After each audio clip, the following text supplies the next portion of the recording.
Hey, tonight we are going to explore the mystical realm of medieval Europe, where the tapestry of humanity was woven with threads of stark contrast.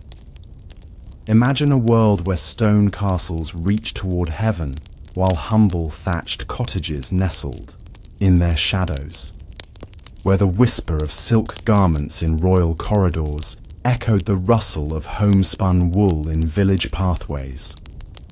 Tonight, we journey through misty morning fields where peasants till the soil, and into torch-lit halls where kings determine fate. Two worlds, divided yet inseparably bound, spinning together on the great wheel of medieval life. This is not a tale of conflict, but of coexistence. The quiet rhythm of lives entwined across the social tapestry of a bygone age. If this journey through time brings you comfort, consider sharing this story with someone else who might find solace in these gentle historical whispers. Your presence here means the world, and if you enjoy these nighttime wanderings through history, perhaps consider subscribing so we may meet again on another evening's journey. And as we prepare to step into medieval pathways, I wonder, what time is it in your corner of the world right now? Is night just falling, or has darkness already wrapped its gentle arms around you? Now dim your lights, let your pillow cradle you like the soft moss of an ancient forest floor, and allow the quiet breath of history to carry you into dreams. In the tranquil realm of medieval Europe, where time moved to the rhythm of seasons rather than seconds, two worlds existed side by side, yet worlds apart. The life of a peasant, bound to the soil that nourished all, and the life of a king, elevated by divine right to rule from ornate thrones. Though separated by walls of stone and circumstance, these lives were interwoven threads in the rich tapestry of an age, when the world still held its breath in wonder at the simplest of mysteries. Morning came first to the peasant's cottage, where the golden fingers of dawn stretched through small, unglazed windows. The interior was simple. A single room where a family might sleep together on straw-filled mattresses, their bodies providing warmth against the night's chill. The earthen floor, swept clean each evening, now welcomed bare feet as they stirred to life with the rooster's call. A wooden table and benches, crafted by hands that knew the grain of wood as intimately as they knew the seasons, stood centered beneath the low-beamed ceiling, where herbs hung drying, filling the air with subtle fragrance. As the peasant family rose, the castle still slumbered in the distance, its towers bathed in the same dawn light, but its inhabitants still nestled beneath layers of linen and fur. The king would not rise for several hours, his chamber secluded in a quiet corner of the massive stone structure. Unlike the humble cottage, his room stood separate from the great hall, offering privacy unknown to common folk.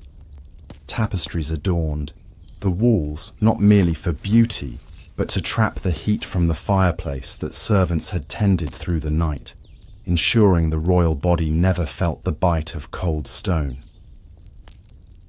The morning meal for the peasant family was simple yet sustaining. Dark bread from the previous day's baking, perhaps softened in a wooden bowl of milk from their single cow, or dipped in a thin porridge of oats. They ate without ceremony, speaking in low voices about the day's tasks that awaited them in the fields. Their wooden spoons and bowls, smooth from years of use, carried the memory of countless such mornings, the rhythm of their lives as steady as the seasons. Meanwhile, in the castle's great kitchen, servants prepared for the king's awakening. Loaves of the finest white bread were already emerging from stone ovens, their crusts golden and interior soft. Honey collected from hives kept in the castle meadows awaited in ceramic pots. Fresh butter churned from the cream of castle cows sat in cool stone dishes. When the king finally stirred, His breakfast would be carried to his chamber on silver platters by servants who walked with careful steps, knowing that a spill might earn them a harsh word or worse. The peasant's morning. Prayer was often said in the field, beneath the vast cathedral of the sky. Words murmured while hands already worked the soil. Their devotion was as practical as their lives, woven into the fabric of their labor rather than separated from it. The changing light through clouds became their stained glass, the wind through trees their choir, the turning soil their altar. Each seed planted was an act of faith. Faith in the earth, the rain, the sun, and the God who governed all three. The king, however, might attend a private mass in the castle chapel, where coloured light streamed through actual stained glass, depicting saints and biblical scenes in jewel-toned splendour. His chaplain, a learned man who had studied in great universities, delivered prayers in Latin, a language the king understood only partially, but appreciated for its weight and mystery. Incense swirled in lazy spirals toward the vaulted ceiling, and the king knelt on cushioned prie-dieu, his knees never touching cold stone as the peasants did when they attended Sunday Mass in the village church. In the fields, the rhythm of work followed the sun's journey across the sky. The peasant family moved as one organism, their bodies bent in familiar curves as they tended crops that would feed not only themselves, but the lord of the manor, and by extension, the king himself. Their tools were simple, wooden ploughs with iron tips, scythes with curving blades, wooden rakes with teeth carved by hand. These implements became extensions of their bodies, worn smooth where palms gripped them day after day, year after year.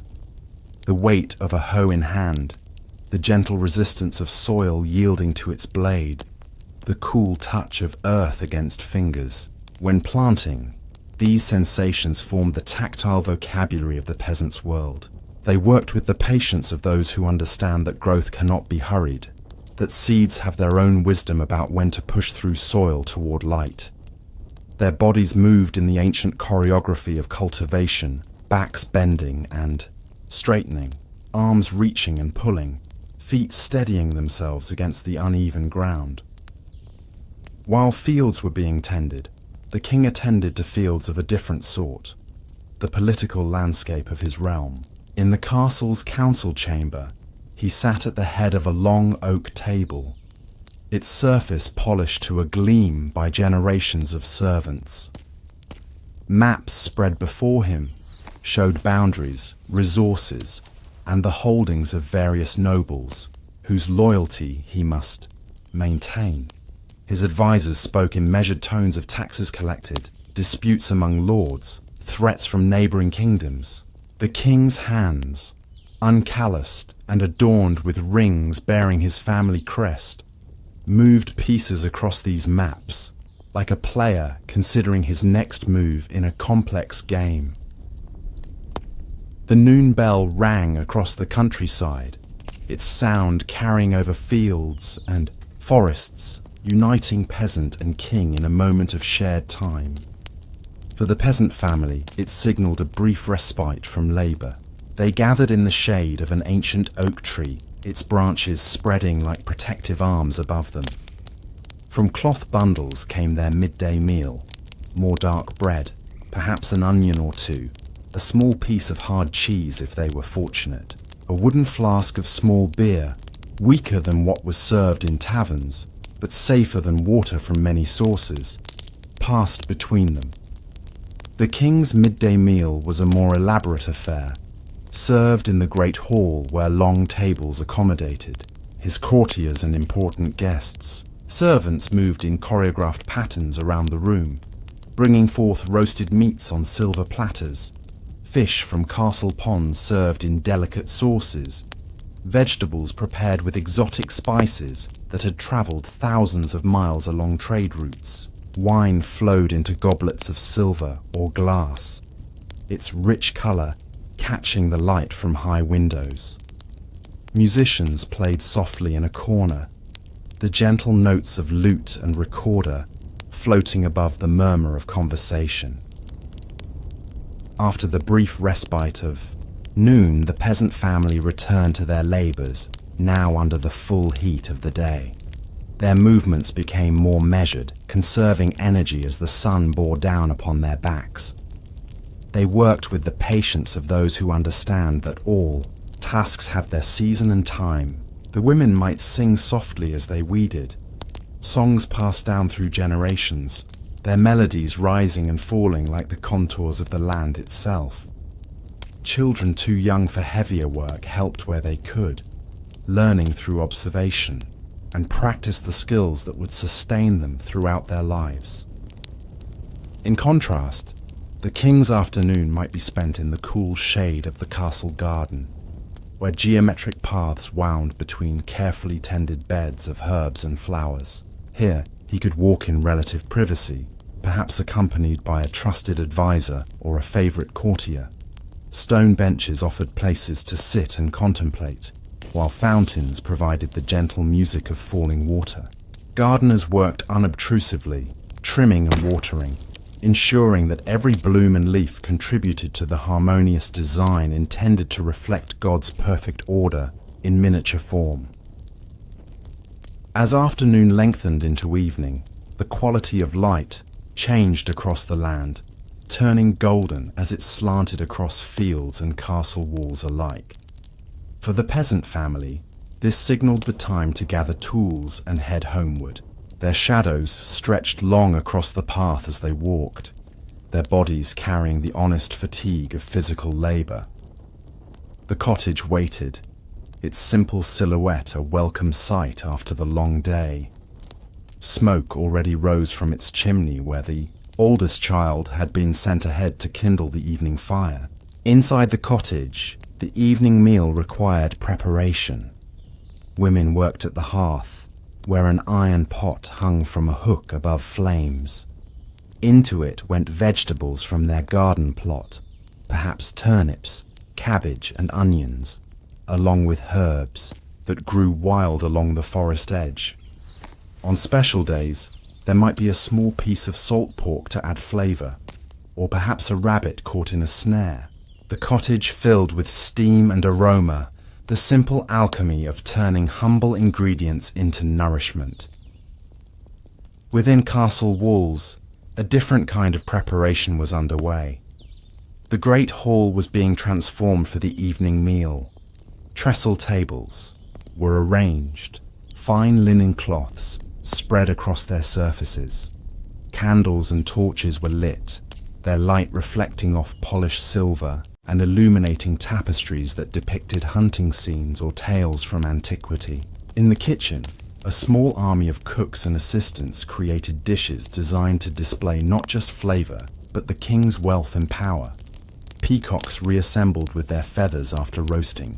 Subtleties of sugar and almond paste formed into fantastical shapes, pastries decorated with gold leaf. The peasant family gathered around their table as darkness settled outside.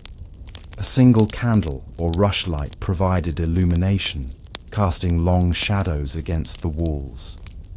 They bowed their heads for a simple grace, gratitude flowing naturally from those who understood how directly their survival depended on forces beyond their control.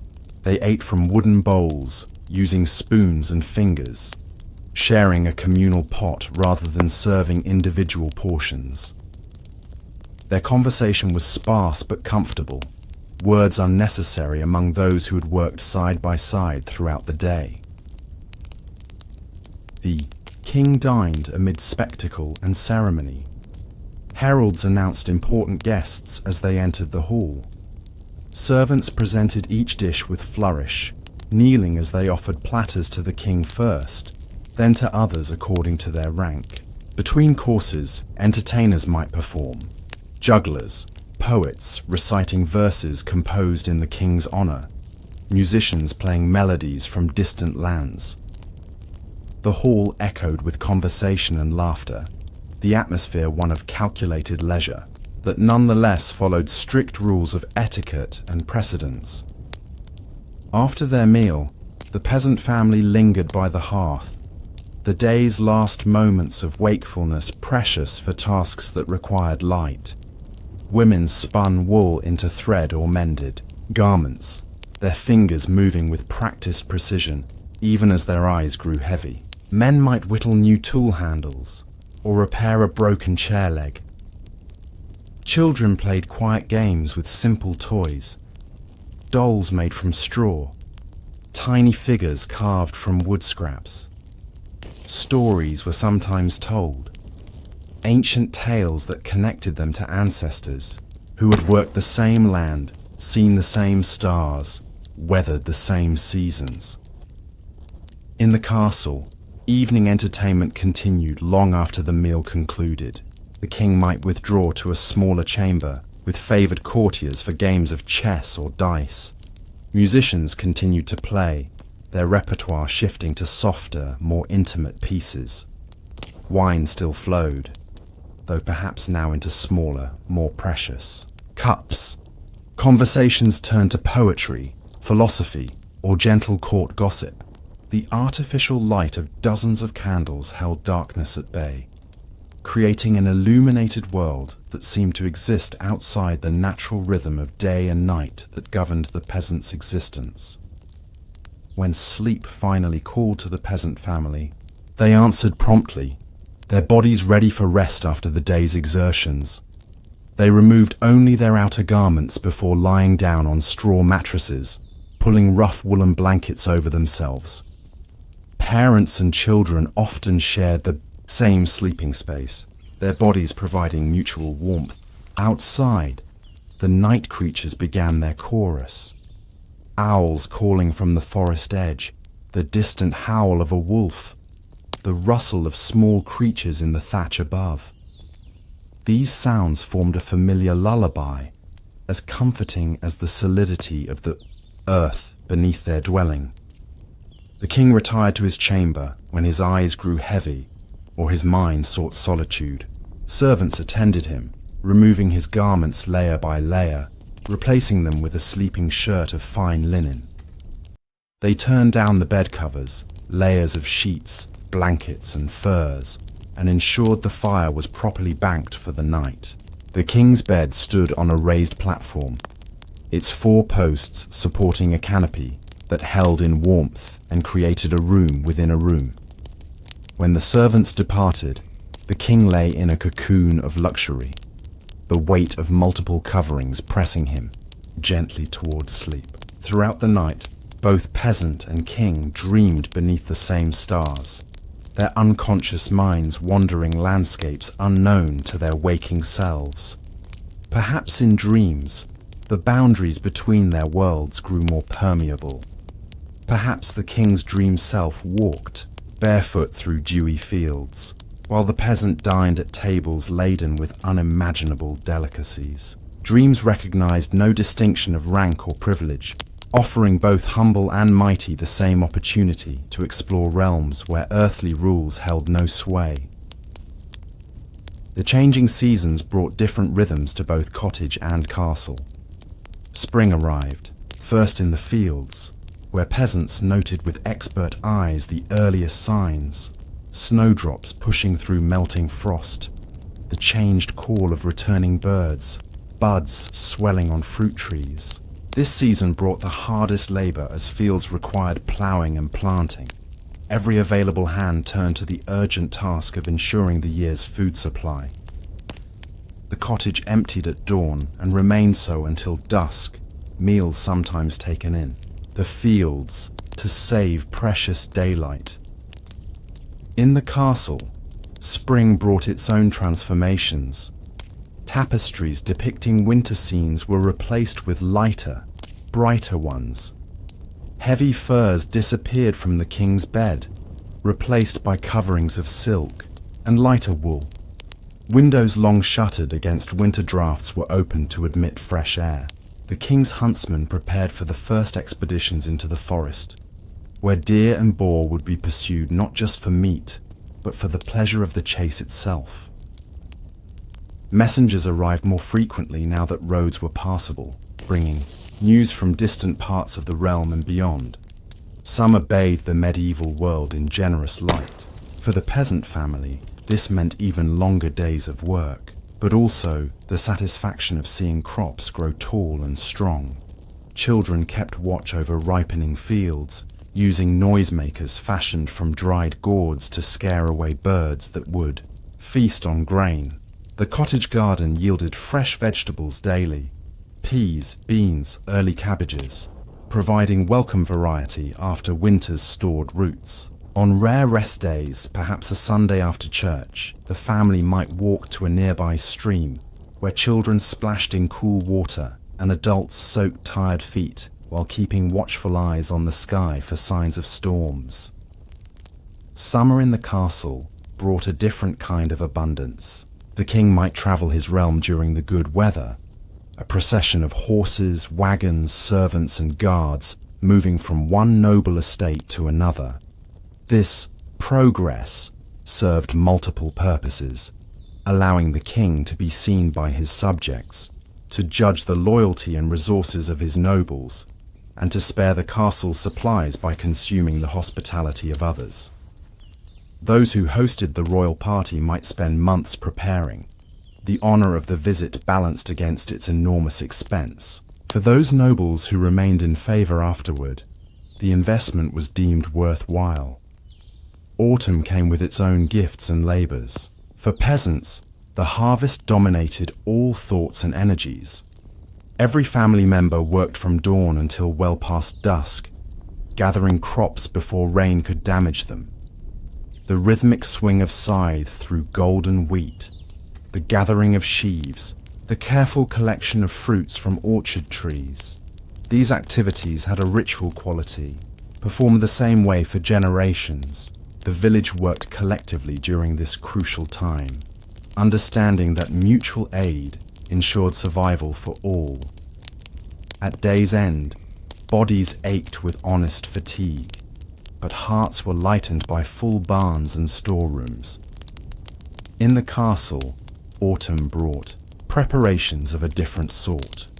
Huge quantities of firewood were stacked in courtyard corners. Hunters brought in game to be salted or smoked for winter consumption. Brewers worked at great vats, preparing the stronger ales that would provide both nutrition and comfort during cold months ahead. The king's treasurer calculated taxes due from each region's harvest, while the royal larder was inventoried with meticulous care. If the king had been traveling, he typically returned to his primary castle before the roads became too difficult, bringing with him gifts, pledges of loyalty, and perhaps new additions to his court discovered during summer's progress. Winter wrapped cottage and castle alike in its cold embrace, though experienced very differently in each. For the peasant family, winter meant crowding closer to the hearth, where precious fuel was used with careful economy. Days shortened, and so did the list of possible tasks, now focused on indoor work like repairing tools, spinning, weaving, and carving wooden implements needed for the coming year. Meals became simpler, as stored food supplies required careful rationing to last until spring. On the coldest nights, animals might be brought inside the cottage, a luxury for the beasts, but also a practical source of additional warmth for the human inhabitants. Winter in the castle transformed the social landscape. With travel difficult and outdoor activities limited, the court turned inward.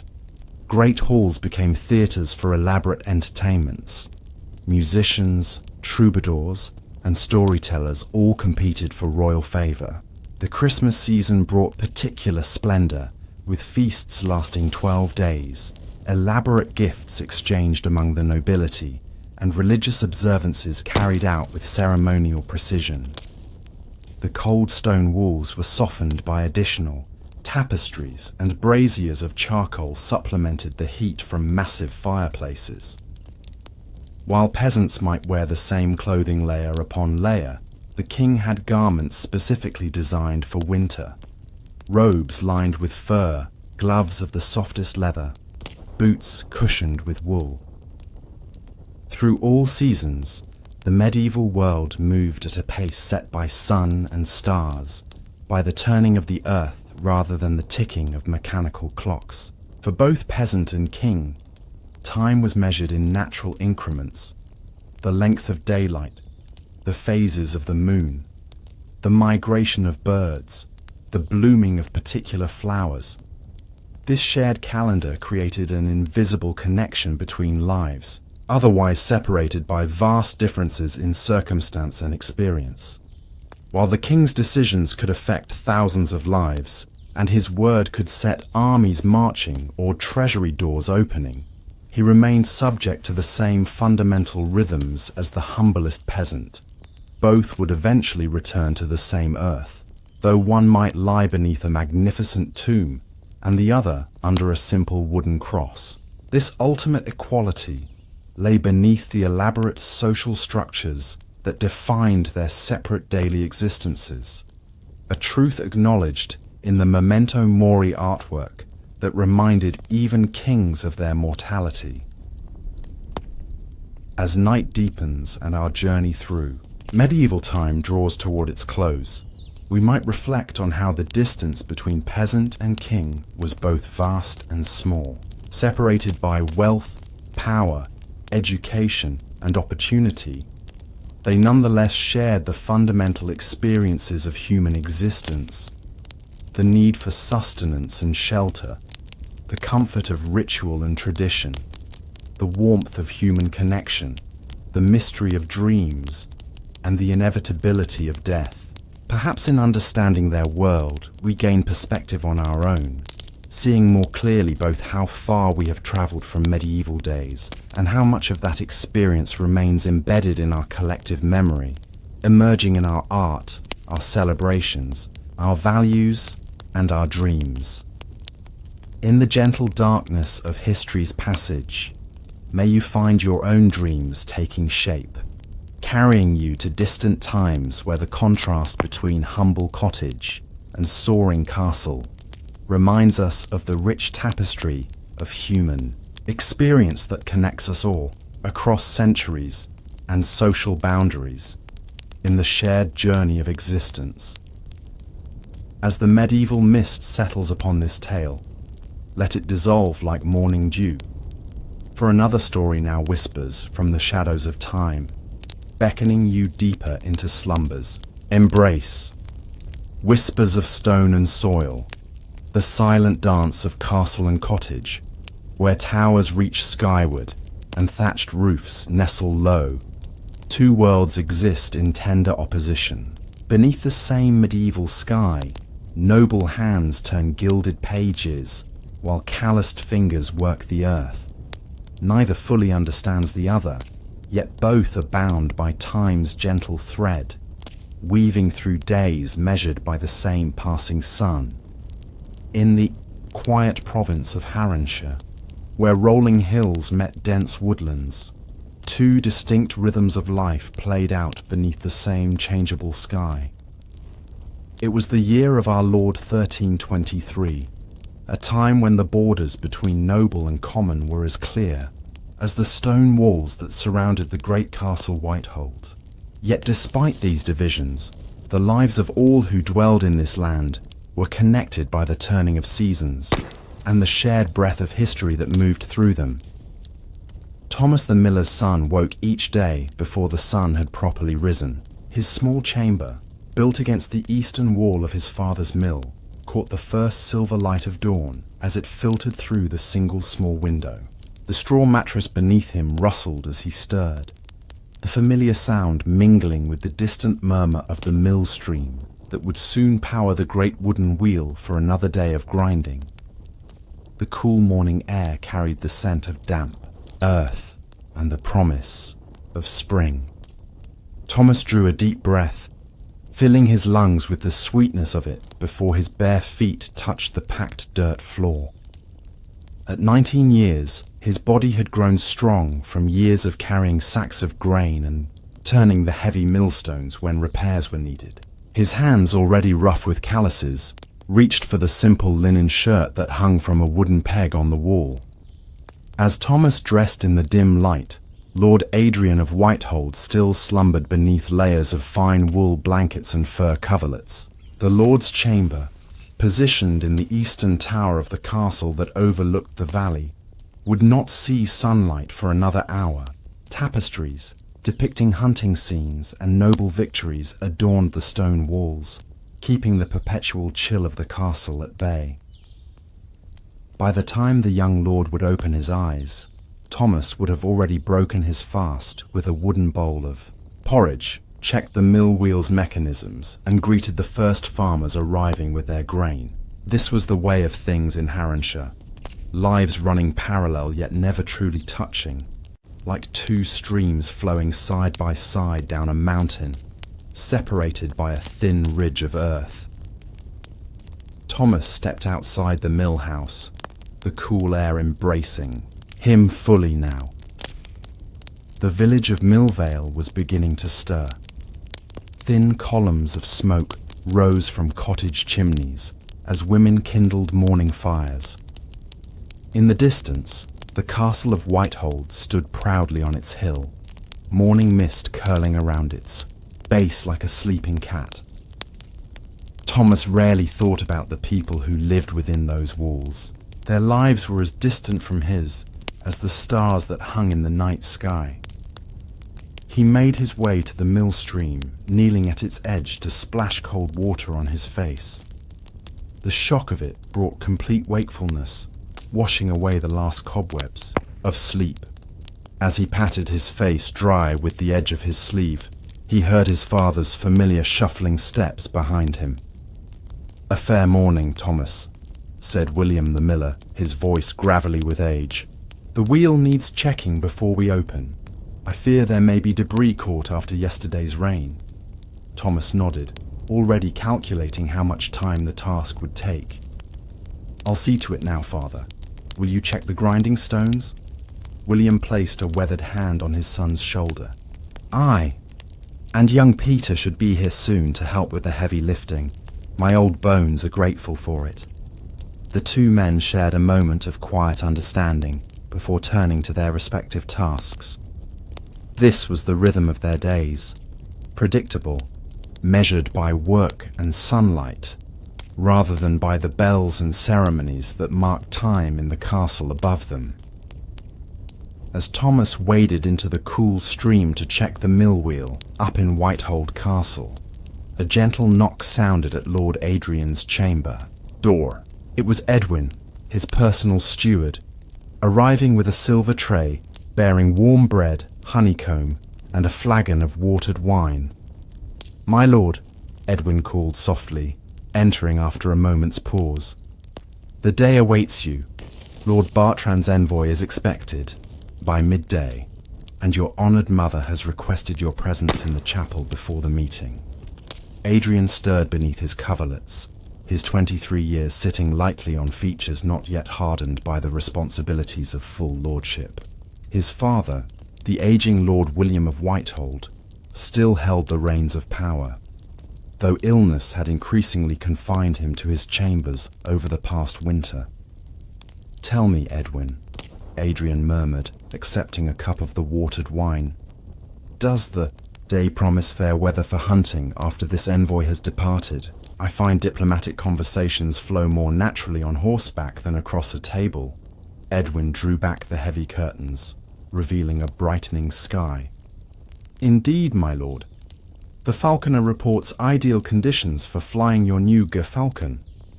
I've taken the liberty of having your riding clothes prepared." The young lord nodded appreciatively, his mind already turning to the political dance that awaited him. Lord Bartran's lands bordered Haranshire to the west, and there had been disputes over grazing rights that, while minor, required delicate handling to prevent escalation. Such was the nature of nobility, constant attention to the invisible, threads of power and alliance that bound the countryside together. Back in the village, Thomas had discovered a large branch caught in the mill wheel's mechanism. Stripped to his waist, despite the morning chill, he worked carefully to dislodge it without damaging the wooden paddles. The icy water numbed his hands, but years of similar tasks had taught him to work through such discomfort. As he pulled the last of the debris free, he heard voices approaching, the first farmers of the day, bringing their grain to be ground into the flour that would eventually become the bread that sustained the entire province, from the humblest cottage to the Lord's high table.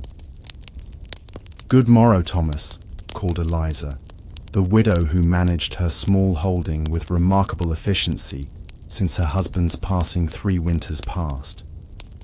"The wheat from the south field this year. Is the mill ready?" Thomas pulled himself from the stream, water streaming from his trousers. "It will be, good Eliza. Just clearing some storm damage. Father's checking the stones now. How does your son fare with his apprenticeship?" The woman's face brightened at the mention of her boy, now learning the blacksmith's trade in the neighboring village.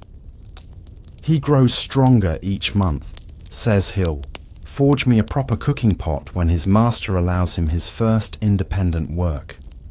This was the wealth of the common folk, not gold or land titles, but connections woven between families and across generations. While the nobility measured their worth in acreage and bloodlines, villagers counted their blessings in healthy children, good harvests, and neighbors willing to lend aid in difficult times. The day continued its gentle unfolding in both realms. In the castle, Lord Adrian broke his fast while reviewing documents his steward had prepared, records of grain stores, reports from village reeves, and correspondence from neighboring lords. The parchments, covered in careful script, represented the distilled essence of hundreds of lives reduced to numbers and formal language. The mill at Millvale reported a 15% increase in grinding taxes collected last month, Edwin noted as Adrian skimmed the documents. The recent repairs to the road have allowed more outlying farms to bring their grain there rather than using hand querns. Adrian nodded absently, not connecting the abstract figures with the actual mill where Thomas now worked, his strong arms guiding farmers' sacks to the hopper where grain would be transformed into flour. The Lord had ridden past the mill countless times, of course, but had never stepped inside to witness the dance of millstones or feel the fine dust that settled on everything within. By mid-morning, the mill hummed with activity. Farmers waited their turn, exchanging news and observations about weather patterns and crop conditions. Thomas worked steadily alongside his father and young Peter, ensuring each customer's grain was properly accounted for and ground. A portion of each grinding, the multure, was set aside as payment, some for the miller and some for the Lord of Whitehold, whose ancestors had built the mill generations ago. "They say Lord William worsens," murmured Walter, an elderly farmer with gnarled hands like tree roots. "His son rides the boundaries more often now. Preparing, they say." Thomas paused briefly in his work. The health of the Lord was of no small consequence to those whose lives were bound to the land he controlled. A new lord could mean changes in taxes, in permissions, in the delicate balance that allowed villagers to survive from one season to the next. "Young Lord Adrian seems fair-minded," offered Thomas's father cautiously. "He increased the forest, gleaning rights last autumn when the harvest fell short." The conversation shifted to other matters as Thomas returned to his work. The great millstone turned relentlessly, grinding wheat berries into the fine flour that would become bread, the staff of life for peasant and noble alike. At Whitehold, Lord Adrian knelt in the small family chapel beside his mother, Lady Constance. The lady's fingers moved steadily over her prayer beads as she murmured intercessions for her ailing husband. Adrian's mind, however, drifted between prayer and preparation for the diplomatic meeting ahead. "Your father wishes to see you before the envoy arrives," Lady Constance said as they rose from their devotions. Her voice, though gentle, carried the unmistakable tone of command that had helped her manage the great household for nearly 3 decades. Remember that Lord Bartrand values tradition above innovation. Speak of continuity rather than change. Adrian inclined his head respectfully. Yes, Mother. I've reviewed the boundary documents back 3 generations, as Father suggested. She studied her son's face, seeing both the boy she had raised and the lord he was becoming. Good. And Adrian, wear the blue tunic with the silver embroidery. It recalls your grandfather's colours, which Lord Bartrand would have seen in his youth. Such details might seem trivial to those outside noble circles, but Adrian understood their importance. Impressions and symbols often spoke louder than words in the rarefied world of aristocracy. He would wear the blue tunic, subtly reminding the older lord of alliances and friendships stretching back decades. Meanwhile, in Millvale, Thomas took a brief respite from the mill's activity to deliver a sack of fresh flour to the village baker. The summer sun now stood high overhead, warming the packed earth of the village's single street. Children darted between cottages, engaged in some elaborate game involving sticks and pebbles. A group of women chatted as they washed linens in the stream that flowed from the mill wheel, their voices rising and falling in the cadence of comfortable conversation. The baker's ovens radiated heat as Thomas approached, the yeasty aroma of baking bread enveloping him like an embrace. "Ah, right on time," called Master Hughes, his forearms dusted white with flour. "The morning batch is nearly done. Will you take a loaf back to your father? It's the new mixture with a touch of barley that he suggested." Thomas set down his delivery. "Gladly. He's been curious how it would turn out." As the baker retrieved a cooling loaf, Thomas noticed a covered basket near the oven. "Special order?" Master Hughes nodded. "Lady Constance has requested white manchet bread for tonight's meeting with Lord Bartrand's people. The castle's own baker is ill, so the steward sent word yesterday." He gestured to the fine white flour visible in his mixing trough. "They provide the wheat, of course, from their reserved stores." This was another point where the two worlds touched. The Lord's table would feature bread made by village hands, though neither the Lord nor his guests would likely give thought to the baker who had carefully shaped the dough or the miller who had ground the grain to exacting specifications. Thomas accepted the promised loaf, still warm enough to feel through the linen cloth it was wrapped in, and headed back toward the mill. As he walked, he noticed a hunting party emerging from the forest edge on the far side of the village. Brightly coloured tunics and the flash of metal marking them clearly as nobles from the castle. He quickened his pace slightly. While the young lord was known to be fair, some of his companions had reputations for high spirits that occasionally resulted in damaged property or frightened villagers. At Whitehold, Lord Adrian was concluding his visit to his father's chambers. The elder Lord William reclined against embroidered pillows, his once powerful frame now diminished by illness. Still, his mind remained sharp, and he had spent the better part of an hour counseling his son on handling the boundary dispute. "Remember, Adrian," he said, his voice barely above a whisper, "land is never just land. It is power, history, and future all at once. What seems a simple meadow to untrained eyes represents generations of loyalty and obligation." Adrian sat at his father's bedside, absorbing both the explicit wisdom and the implicit message that such conversations might be limited in number now. "I understand, Father.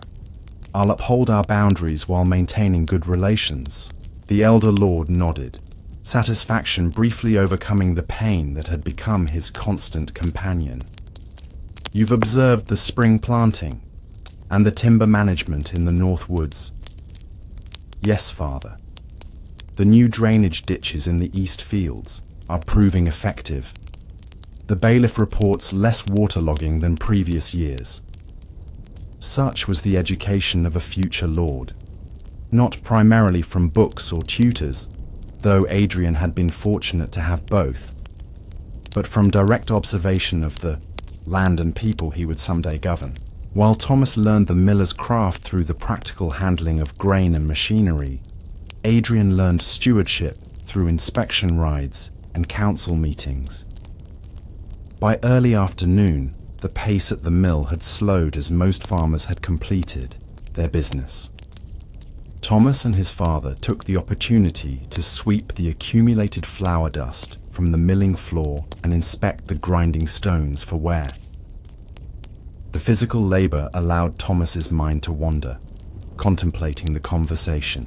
He'd overheard about Lord William's health. "Father," he ventured as they worked, "if the old lord passes, will much change for us?" William paused, leaning on his broom as he considered the question. "Change comes regardless of who sits in the Lord's chair, son. But great changes? No, I think not. The young lord has been raised to value what works well, and our mill serves its purpose faithfully." He gestured to the building around them.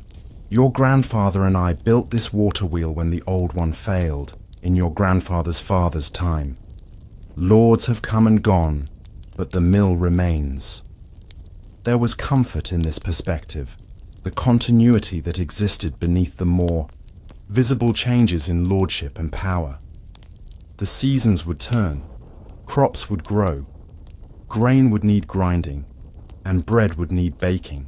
These certainties provided a foundation upon which common folk built their lives. At the castle, Lord Adrian, now dressed in the blue tunic his mother had suggested, stood in the great hall awaiting the arrival of Lord Bartrand's envoy. Servants moved efficiently around the space, placing platters of cold meats, cheeses, and fruits on the long oak table. A minstrel tuned his lute quietly in the corner, ready to provide gentle background music once the guests arrived. Edwin approached, with a slight bow. "My lord, the watchman reports riders approaching under Lord Bartrand's banner. They should arrive within the quarter hour." Adrian nodded, mentally reviewing the key points his father had emphasized. This meeting would set the tone for relations with their western neighbor for perhaps years to come. "Is all in readiness?" he asked, though he knew Edwin would have ensured every detail was perfect. "Yes, my lord. The manship bread has just arrived from the village baker, and the special wine your father suggested has been brought up from the cellar. The cooks are prepared to serve the main meal after your initial discussions." The young lord took a deep breath, centering himself for the diplomatic dance ahead. Though he had participated in many such meetings at his father's side, this would be the first he would lead primarily on his own, with his father too weak to attend the formal proceedings. As the afternoon lengthened into early evening, Thomas and his family sat down to their own meal in the small cottage attached to the mill. His mother, Agnes, had prepared a hearty pottage of vegetables and barley, supplemented by the fresh bread from Master Hugh's. Thomas's younger sister, Mart, had returned from her day helping the village herb woman gather early summer plants for medicines and seasonings. "I saw the castle folk ride through earlier," she mentioned as she broke off a piece of bread. "Young Lord Adrian and some others. They had hawks with them." Thomas's mother made a small sign of blessing. "They say the old lord fades. Soon the young one will carry all the weight of Haranshire on his shoulders." "He seemed in good spirits," Martha continued. "Stopped to help old Widow Thatcher when her goat broke loose and ran toward their party. Caught it himself rather than sending a servant." William nodded approvingly. "A good sign. A lord who notices small troubles will likely attend to larger ones with care." This was as close as the family would come to discussing politics. Observations of character and behavior rather than abstract principles of governance. For them, the quality of lordship was measured in practical terms: fair taxation, prompt attention to infrastructure like bridges and roads, and reasonable enforcement of manorial obligations. Back at Whitehold, the diplomatic meeting had proceeded well into its second hour. Lord Bartrand's envoy, his cousin, Sir Gavin, had proven reasonable in his approach to the boundary question. Maps had been consulted, historical precedents discussed, and a compromise tentatively sketched that would allow shared access to the disputed grazing land under certain seasonal conditions. "My lord cousin will be pleased with this arrangement," Sir Gavin said, setting aside his wine cup. "He values good relations with Whitehold above a few acres of summer pasture." Adrian nodded graciously. "As do we. Please convey my father's regards, and assure Lord Bartrand that we look forward to formalizing this agreement at the Midsummer Court." As servants began clearing the remains of their meal, Adrian felt a sense of accomplishment. He had navigated the negotiations successfully, honoring his father's guidance while finding space for his own diplomatic style. It was a small victory, but one that bolstered his confidence in his ability to eventually assume his father's responsibilities fully. The evening settled gently over Harenshire. In Millvale, families gathered around hearth fires as daylight faded. Children were tucked into straw pallets, old folk recounted familiar tales, and young men and women stole moments together in the soft summer twilight. At the mill, Thomas completed his final task of the day, securing the water gate that controlled flow to the wheel before joining his family inside. His father sat by the fire, carefully carving a small wooden animal for the carpenter's new grandchild. His mother and sister mended clothing by the light of a tallow candle. The scene was one of simple contentment, a day's honest work completed, basic needs met, and the comfort of family close at hand. At Whitehold, the great hall had emptied of guests, but the castle remained active. Servants cleared tables and swept floors, guards changed shifts at the walls and gates, and the Lord's household prepared for the night ahead. Adrian made one final visit to his father's chambers to report on the successful negotiations before retiring to his own rooms. As he stood at his window overlooking the darkening valley, he could make out the scattered lights of Millvale in the distance. Each pinpoint represented a home where his father's people, soon to be his people, lived out their days under Whitehold's protection and governance. The responsibility was sobering. Down in the village, Thomas also gazed upward before entering his small sleeping chamber. The castle stood silhouetted against the night sky, its windows glowing with the light of many candles and torches. Two worlds, separated by circumstance and tradition, yet bound together in ways both visible and invisible. As night fully claimed the land, both the miller's son and the young lord prepared for sleep, each carrying different burdens and dreams into their rest. Thomas would rise again before dawn to begin another day of physical labor, while Adrian would face more diplomatic and administrative challenges. Their paths would likely never directly cross, yet their lives would continue to influence each other through the intricate web of medieval society. The summer days continued their gentle progression, each one a variation on established patterns. In the mill, Thomas and his father ground the farmer's grain, collecting their due portion and keeping careful records to present to the Lord's steward at quarter day. The sound of the mill wheel and the grinding stones became a constant backdrop to village life, a reminder of the cycle of planting, growing, harvesting, and processing that sustained all of Harenshire. One particularly warm afternoon, as Thomas carried sacks of freshly ground flour to the storage shed, he noticed unusual activity on the road leading from the castle. A procession of riders and several wagons, was making its way toward the village, the white-holed banner clearly visible among them. He paused, shading his eyes against the sun to better observe the approaching party. "Father," he called toward the mill door. "The castle folk come this way in numbers." William emerged, flour dust coating his beard and hair. He watched the approaching group with curiosity and a touch of concern. Such visits were rare and often signaled changes that would affect the village. "Finish storing the Wheeler families. Flour," he instructed Thomas. "Then wash your hands and face. Best we appear proper if they come to the mill." Thomas nodded and hastened to complete his task. By the time the procession reached the village green, he had made himself as presentable as a working miller's son could be on short notice. The village reeve, Martin Cooper, hurried to meet the visitors, bowing deeply as young Lord Adrian dismounted. Thomas and several other villagers gathered at a respectful distance, curious but cautious. "Good people of Millvale," Adrian announced, his voice carrying clearly across the green. "I bring both solemn news and cause for celebration. My father, Lord William of Whitehold, has been called to God's presence this past night." A murmur passed through the gathered villagers. Many made the sign of the cross, or whispered brief prayers for their departed lord's soul.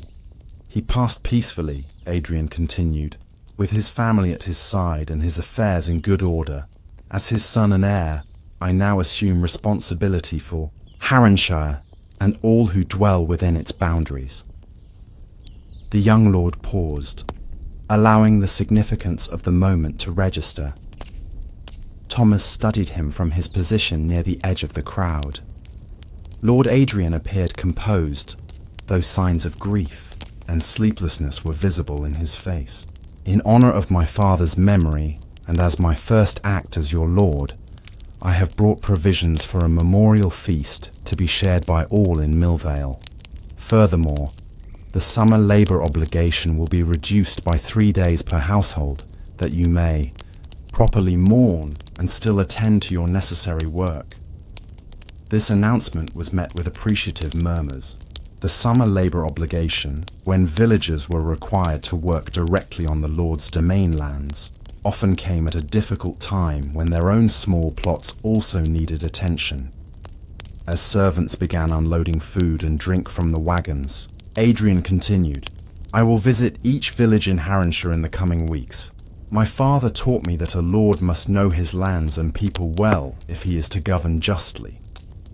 The formal announcement concluded, Adrian moved among the villagers, speaking briefly with the reeve, the priest, and several of the older residents. Thomas was surprised when the young lord and several of his attendants began walking toward the mill. "Master Miller," Adrian greeted William, who bowed respectfully.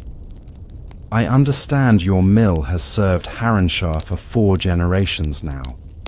William straightened, pride evident in his bearing despite his deference. "Indeed, my lord. My grandfather built the first wheel, though much has been repaired and improved since then. My steward reports your grinding taxes are always accurate and timely," Adrian said. "My father valued such reliability." He gestured toward the mill. "Might I see its workings? I've passed by many times but never observed the process." Thomas watched in amazement as his father led the new lord of Harenshire into the mill that had been the center of their family's life for generations. The simple building, filled with flour dust and the steady rhythm of the grinding stones, seemed an unlikely place for a noble visit. Yet there was genuine interest in Adrian's expression as William explained the mechanism of the water wheel and the carefully balanced millstones. "And this is my son, Thomas," William said, gesturing toward Thomas, who bowed quickly. "He will inherit the miller's craft when my time comes." Adrian nodded to Thomas. "You're fortunate to have such a clear path before you and a father to guide you along it." There was something in the young lord's tone, a brief glimpse of the personal grief behind the public transition of power. that made Thomas see him differently for a moment. Not as an abstract figure of authority, but as a young man suddenly carrying a heavy burden. "Thank you, my lord," Thomas replied simply. "I'm grateful for his wisdom." The visit was brief, just one stop among many, as Adrian made his way through the village. But it marked a moment when the separate worlds of castle and cottage came fleetingly closer. As the Lord's party eventually departed, returning up the road toward Whitehold, the villagers of Millvale gathered to share the provided feast, and to contemplate what the change in lordship might mean for their daily lives. "He seems thoughtful," Thomas's mother remarked as their family joined the communal meal on the village green. "And generous with the labour reduction." William nodded slowly.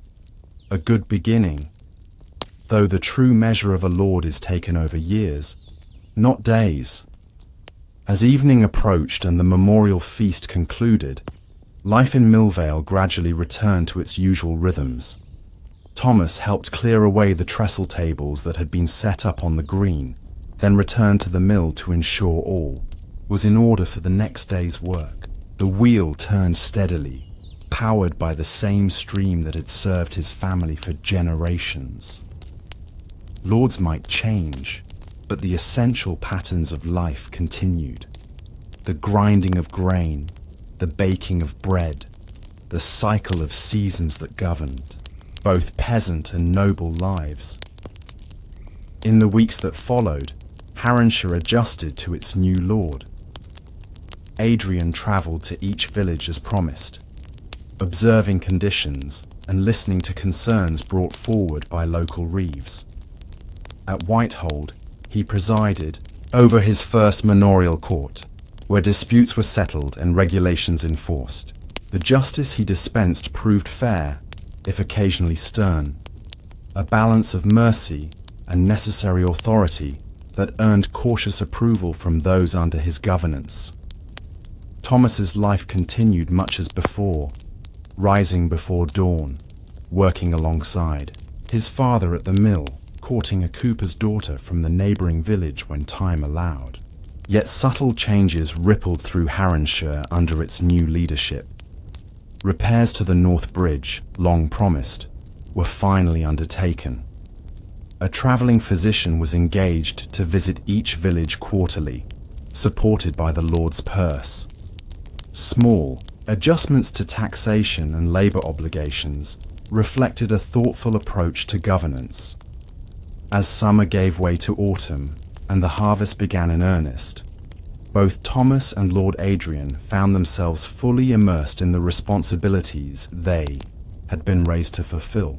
Their worlds remained largely separate, divided by birth and station, yet connected through the land they both served in their different ways. On a clear September morning, Thomas stood at the mill door, watching farmers bring in the first substantial grain of the harvest season. The air held the particular sweetness of ripened wheat and the promise of abundance. Despite the different paths their lives had taken, both he and the young Lord of Whitehold shared in this moment. Thomas in the direct handling of the grain that would sustain the province, and Adrian in the stewardship that had made the bountiful harvest possible. Peasant and king, miller and lord, each played their part in the intricate tapestry of medieval life, where every thread, however humble or exalted, contributed to the whole. As the golden light of late summer filtered through the mill windows, turning simple flour dust into something almost magical, Thomas reflected that perhaps the distance between castle and cottage was not so vast after all. Different in circumstance and comfort they might be, but bound together by the shared rhythms of the seasons and the land that sustained them all. Let us now drift gently into the next forgotten story, where ancient stones whisper their secrets and the veil between worlds grows thin with the telling. Through corridors of autumn light and winter's gentle frost, two worlds unfold in parallel harmony. Castle towers reach skyward, while thatched roofs nestle into rolling hills. Time moves differently here, slowly, deliberately, as noble and commoner alike submit to nature's patient rhythm, their stories interwoven like threads in an ancient tapestry. The mist hung low over the valley on that autumn morning, obscuring the boundary between earth and sky as it often did in these lands. The season of harvest had arrived, bringing with it a certain rhythm that had defined these parts for centuries beyond memory. In the heart of medieval Europe, two worlds existed side by side, separate yet inextricably linked. The world of those who laboured upon the soil and those who governed from stone towers that pierced the heavens. In the village of Willowbrook, nestled within the protective shadow of Castle Elmridge, the morning began as it always did, with the gentle stirring of life. Smoke curled from cottage chimneys in lazy spirals that disappeared into the pearl-grey sky. The soft lowing of cattle mingled with distant bird song, creating a humble symphony that had accompanied countless dawns in this quiet corner of the world. Thomas the baker had been awake since well before first light, his strong hands already covered in flour as he kneaded the day's bread. His cottage, small yet sturdy, had stood for 3 generations, its walls bearing witness to births, deaths, celebrations, and sorrows. The clay floor beneath his feet had been worn smooth by the passage of time and footsteps, and the wooden beams overhead had darkened with decades of hearth smoke. Outside, his wife Marie gathered kindling for the cooking fire, her practiced movements reflecting years of the same daily ritual. Their children still slumbered on straw mattresses in the corner of the single-room dwelling, limbs entangled in woolen blankets that Marie had spun and woven during the previous winter's long evenings. As Thomas shaped the loaves, his mind wandered to the coming day. The village would be busy with harvest activities, everyone playing their part in the gathering of crops that would sustain them through the coming winter. His bread would feed not only his family, but also the field workers who would labour from dawn till dusk, cutting wheat with curved sickles and binding the stalks into golden sheaves. Several miles to the north, within the formidable walls of Castle Elmridge, another kind of awakening took place.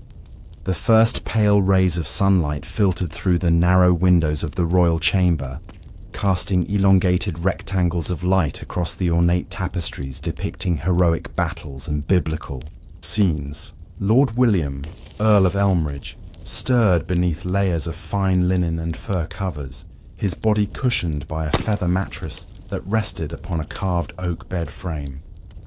The room remained quiet, save for the soft crackling of the small fire that servants had tended throughout the night to keep the autumn chill at bay. Lord William's eyes opened slowly, adjusting to the gentle illumination. Unlike the baker who had already accomplished so much in the morning hours, the nobleman's day began at a more measured pace. A discreet knock at the heavy wooden door announced the arrival of his chamberlain Geoffrey, a thin man with a perpetually furrowed brow, who had served the Earl's family since boyhood. Geoffrey entered silently, carrying a silver basin of warmed water scented with lavender. "Good morning, my lord," he murmured, placing the basin on a side table and moving to open the shutters fully, allowing more light to spill into the chamber. Lord William nodded in acknowledgement, his mind already occupied with the matters requiring his attention. The harvest season brought responsibilities that affected every soul within his domain. Reports would need reviewing, disputes settled, and preparations made for the winter months ahead. Though his hands would never touch a sickle or bind a sheaf, his decisions would shape the lives of all who dwelled within his lands. As Geoffrey helped him dress in garments of fine wool dyed in rich, deep colours, Lord William gazed out the window, toward the patchwork of fields that surrounded the castle. From this height, the tiny figures of peasants could be seen moving through the golden wheat, their collective labor an essential foundation upon which the entire social order rested. Back in the village, Thomas had completed his morning baking. Loaves of dark, hearty bread lined the wooden shelves, their crusts crackling as they cooled in the morning air. The aroma filled the cottage, rousing his children from their slumber. Little Eleanor, just 5 winters old, rubbed sleep from her eyes and padded barefoot across the floor to wrap her arms around her father's flour-dusted legs. "Will I help in the fields today, Papa?" she asked, her voice still carrying the softness of dreams. Thomas smiled and ran a gentle hand over her tousled hair. "Not yet, little one. But you shall help your mother gather herbs and tend to the garden. That is important work too." His son William, named after the Earl in a common practice of the time, was already pulling on his rough linen shirt and woolen leggings. At 12, he had worked in the harvest fields for several seasons, his young hands growing calloused and strong like his father's. "The bailiff said we would finish the south field today," the boy said, a hint of pride in his voice at being included in such important conversations. Marie placed a wooden bowl of porridge before each family member, the steaming mixture of oats and milk sweetened with a precious sprinkle of honey, a rare treat saved for these days of hard labor.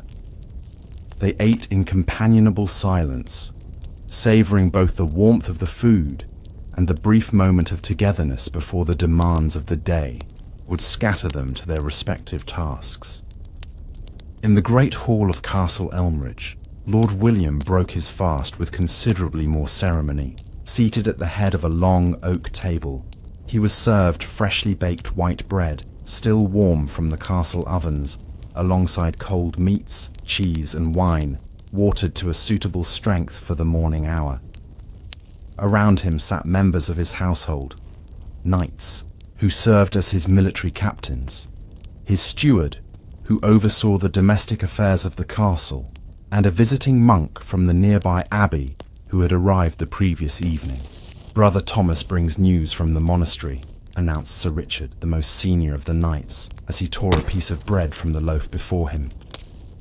The monk nodded, his tonsured head gleaming in the light that streamed through the hall's high windows. "Indeed, my lord. Abbot Michael sends his regards and asks if you might consider his proposal regarding the new chapel." Lord William sipped his wine thoughtfully. The abbey had been seeking his patronage for the construction of a new chapel dedicated to St. Catherine, a project that would bring prestige to both the religious house and to Lord William himself as its benefactor. Such decisions required careful consideration, balancing piety with practicality, spiritual investments with earthly resources. As the morning progressed, the two worlds continued their parallel existence, separated by stone walls and social custom, yet bound together by the rhythms of the seasons and mutual dependence. In the fields, Thomas and his son joined dozens of other villagers, forming lines as they moved methodically through the wheat. Women and men worked side by side, their bodies bending and straightening in an ancient dance of survival. Children too young for harvesting carried water in wooden buckets or chased away birds that sought to feast upon the newly exposed grain. The village reeve, an older man named Harold, who served as intermediary between the village and the earls, officials, moved among the workers, checking progress and occasionally offering directions. Though a peasant himself, Harold's position granted him a measure of authority and responsibility. He knew every hand was needed if they were to complete the harvest before the weather turned. The sun climbed higher, burning away the morning mist and warming the backs of those who labored in the fields. Conversations ebbed and flowed, stories and songs helping to pass the hours as muscles strained and sweat dampened rough garments. Thomas worked steadily, finding comfort in the familiar motions and the knowledge that his efforts would help sustain his family through the barren months to come. Within the castle walls, Lord William's morning unfolded according to different patterns, but with similar purpose. He met with his bailiff, reviewing the progress of the harvest across all his estates. Maps drawn on parchment displayed the extent of his lands, each field marked with careful notations about crops, yields, and the workers assigned to them. The south field near Willowbrook shows promise of an excellent yield, my lord, the bailiff reported, his finger tracing the area on the map. We may see as much as 10 bushels per acre if the weather holds. Such information pleased Lord William, not merely for the wealth it represented, but for the security it promised. A good harvest meant his people would not starve. Taxes could be paid, and social order maintained. Though he would never bind a sheaf himself, he understood the importance of what transpired in those distant fields. Later, Lord William rode out, with his huntsmen and several companions, falcons perched upon their leather-gloved wrists. The autumn air had grown pleasantly warm, and the forest that bordered his lands beckoned with the promise of sport and pleasure. As they rode along the edge of the harvesting fields, peasants paused momentarily in their labor, straightening tired backs to bow their heads respectfully as the noble party passed. Thomas watched the riders from the corner of his eye, noting the fine horses with their gleaming coats and elaborate saddles, so different from the simple plough horses used in the village. The Earl rode tall in his saddle, his cloak of deep blue billowing behind him, the sunlight catching on the silver brooch that fastened it at his shoulder. It was a glimpse into another world, as distant from Thomas's reality as the stars that appeared in the night sky. Yet Thomas felt no envy, only a quiet acceptance of the natural order that had placed each man in his station. His hands might be rough and his clothes simple, but he took pride in his work and found meaning in providing for his family and community. The bread he baked nourished bodies that worked the land, and the land in turn yielded grain for more bread, an endless cycle of which he was an essential part. As midday approached, the workers in the field paused for their meal. They gathered in the shade of a large oak tree that had stood sentinel over these lands for generations. Marie and other village women arrived with provisions: loaves of Thomas's bread, hard cheese, apples from the village orchard, and vessels of ale to quench the harvester's thirst. Thomas found a spot in the dappled shade beside his friend Edward, the village blacksmith. Edward's powerful arms were even more muscled than Thomas's, shaped by years of working metal at his forge.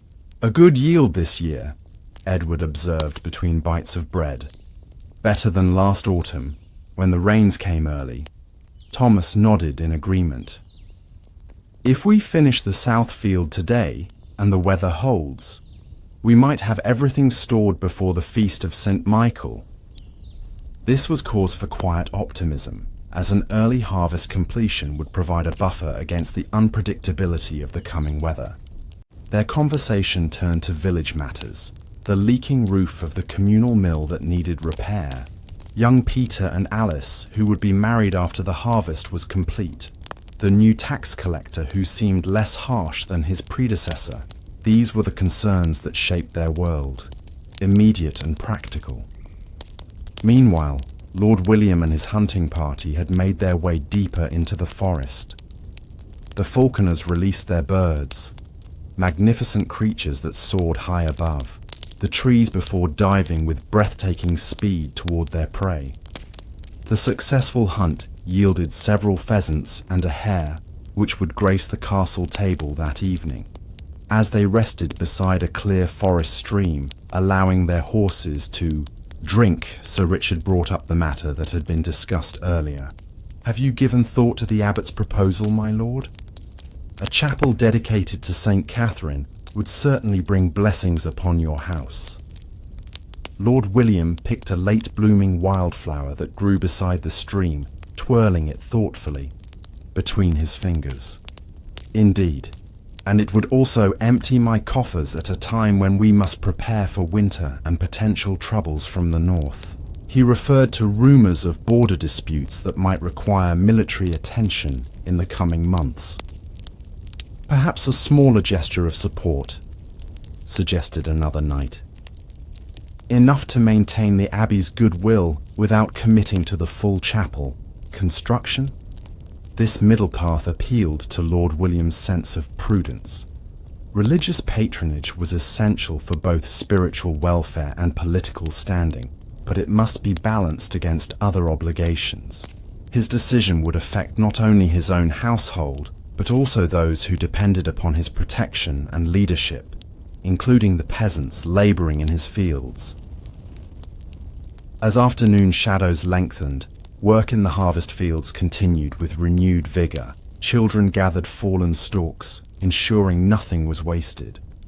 Older villagers who could no longer handle the physical demands of cutting wheat sat together, binding sheaves, their gnarled hands still deft at this essential task.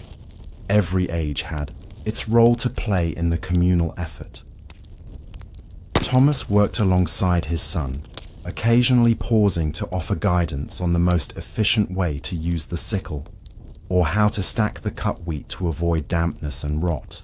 These were lessons passed from father to son across countless generations, practical knowledge that formed the foundation of their survival. Will we have enough for the tithe and the Lord's portion and still have seed for spring? Young William asked, revealing an understanding of obligations that came early to children of his station. If the remaining fields yield as this one has, yes, Thomas replied, and perhaps even enough to trade for a new pot for your mother and leather for winter boots. This modest hope for surplus represented prosperity in their world. By late afternoon, the hunting party returned to Castle Elmridge, their spoils carried proudly by attendants.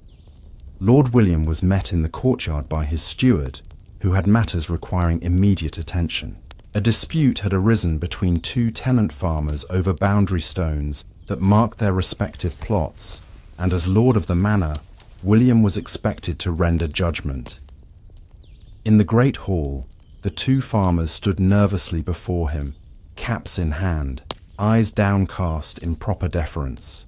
Though they lived only miles from the castle, most peasants entered its walls only on rare occasions, to pay taxes, seek justice, or participate in holiday celebrations permitted by their lord. Lord William listened patiently as each man presented his case. The dispute was relatively minor, but significant to those involved. A matter of a few feet of arable land, where boundary markers had been disturbed, perhaps by recent heavy rains, or possibly by human hand. How long have your families worked these lands? Lord William inquired. 3 generations, my lord, replied the older of the two men. 4 in my family's case, my lord, said the other. Lord William nodded thoughtfully. And in all those years, has there been discord between your households? Both men shook their heads. We've shared tools and helped each other with roofing and well digging, my lord, admitted the first farmer. This information shaped Lord William's approach. Rather than imposing a judgment that might create lasting resentment, he proposed a solution that would require cooperation. Tomorrow, my bailiff will accompany you both to inspect these boundaries. Together, you will reset the stones in a manner fair to both. And to ensure future harmony, I decree that a narrow strip of land between your plots shall be planted with apple trees, the fruit of which you will share equally, reminding you of your connection as neighbours. The wisdom of this solution was evident in the relieved expressions of both farmers, who bowed deeply before backing away from their lord's presence. Such matters might seem trivial compared to affairs of state or military concerns. But Lord William understood that the stability of his domain rested upon such everyday resolutions. As the sun began its descent toward the horizon, the day's work in the fields drew to a close. The south field had indeed been completed, sheaves standing like sentinels in neat rows across the shorn landscape. Tired but satisfied, the villagers gathered their tools and began the walk back to their homes, bodies aching but spirits lifted by tangible progress. Thomas and his family walked together, young Eleanor riding on her father's shoulders despite his weariness. She chatted about the herbs she'd gathered with her mother and the hedgehog she had spotted near the garden wall. Such simple observations formed the texture of their family life, small joys shared at day's end. In the gathering twilight, the village transformed. Cooking fires were kindled, casting warm glows through doorways and windows.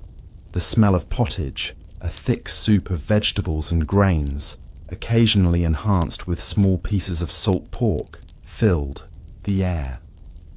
Neighbours called greetings to one another, sharing news or observations about the day's work. Dogs barked, chickens settled into coops, and the church bell rang softly, marking the hour of vespers. Thomas and his family joined others in the small stone church that formed the spiritual centre of village life. The building was humble compared to the grand cathedrals in distant cities, but its sturdy walls and simple altar provided connection to something beyond their daily existence. The village priest, Father Jerome, led prayers in Latin, words most villagers could not understand, but found comforting in their ancient rhythm. Within Castle Elmridge, the evening unfolded with its own rituals. Servants lit dozens of candles and torches throughout the keep, pushing back the darkness with warm, flickering light. The great hall was prepared for the evening meal, tables arranged and best linens brought forth. Musicians took their place in the corner, ready to provide gentle accompaniment to the meal. Lord William changed from his riding clothes into garments more suited to dining. A tunic of deep crimson with subtle embroidery at the collar and cuffs. His wife, Lady Eleanor, joined him, her hair covered by a delicate veil held in place by a circlet of silver. They entered the hall together, taking their places at the high table as their household arranged themselves according to rank and station. The meal was served with ceremony. Multiple courses of bread, soup, fish, the day's hunt prepared with herbs and spices, and sweet confections crafted by the castle's skilled cook. Wine flowed freely, imported at considerable expense from regions far to the south. Conversation moved from estate matters to wider concerns, politics of neighbouring domains, reports from travelling merchants about events in distant lands, discussion of an upcoming tournament where knights would display their martial skills. Contrast. Thomas and his family returned home from church to share their simple evening meal around the hearth fire. The pottage Marie had left simmering all day had developed a rich flavour, and they sopped it up with chunks of bread. Thomas shared a small cup of ale with his son, a mark of the boy's growing status, while Marie and Eleanor sipped cups of herb-infused water. As they ate, they talked of the harvest progress and made plans for the following day. Young William proudly reported that the reeve had praised his work, while Eleanor demonstrated how she had learned to bind simple healing herbs into bundles. These modest achievements were celebrated with the same sincerity as any noble accomplishment. After the meal, while Marie mended a torn tunic by firelight, Thomas took out a small piece of wood and his carving knife. His hands, though tired from the day's labour, moved with surprising delicacy as he continued work on a small wooden horse he was crafting for Eleanor. Such moments of creativity provided balance to the physical demands of his daily existence. Back at the castle, as the formal dinner concluded, entertainment commenced. A travelling minstrel who had arrived that afternoon performed songs of courtly love and heroic deeds, his lute playing filling the hall with melodies that transported listeners to emotional landscapes far removed from daily concerns. Later, a jester presented comical sketches that drew laughter from even the most dignified guests. Lord William observed the festivities with satisfaction, conscious of his role as host and patron. Such gatherings served multiple purposes, reinforcing social bonds within his household, displaying his prosperity to visitors, and providing opportunities for subtle diplomacy through conversation and hospitality. Even in moments of apparent leisure, governance continued. As the evening deepened into night, both worlds prepared for rest, though in markedly different ways. In the village, families retired early, conserving precious candles and lamp oil. Thomas banked the fire to keep embers alive until morning, and the family settled onto their straw mattresses, bodies close for warmth and comfort. Eleanor asked for a story, as she often did before sleep, and Marie spoke softly of saints and gentle miracles, tales passed down through generations that connected their humble lives to something greater. Within minutes, the children's breathing deepened into the rhythm of slumber, their growing bodies recovering from the day's activities and preparing for tomorrow's demands. In their small cottage, darkness was nearly complete, broken only by the faint red glow of banked embers and slim moonlight filtering through the single window. The sounds of night creatures, owls calling from the forest edge and the distant barking of a fox, formed a backdrop to their rest. At Castle Elmridge, the transition to night proceeded with greater ceremony. Servants moved through chambers, lighting way with candles for guests returning to their assigned quarters. Lord and Lady William retired to their private chamber, where a fire still burned in the hearth, keeping autumn's chill at bay. The Chamberlain assisted Lord William in removing his formal garments, while Lady Eleanor's lady-in-waiting helped her prepare for sleep, brushing her long hair with 100 strokes as tradition dictated. When the attendants departed, the noble couple had rare moments of privacy in which they spoke not as lord and lady, but as husband and wife, sharing concerns and hopes that were sometimes obscured by their public roles. The harvest progresses well, Lord William noted as he gazed out the window toward the darkened fields. We should not face hunger this winter. Lady Eleanor joined him at the window, her unbound hair falling in waves down her back. That is well. I worry always for the children when food grows scarce. She referred not only to their own 3 children, currently away being educated at the court of a more powerful nobleman, but also to the many children among their tenants and serfs. This concern reflected the complex relationship between lord and peasant in medieval society. Though separated by vast differences in wealth, power, and opportunity, each recognized their connection to the other, a bond of mutual obligation encoded in ancient custom.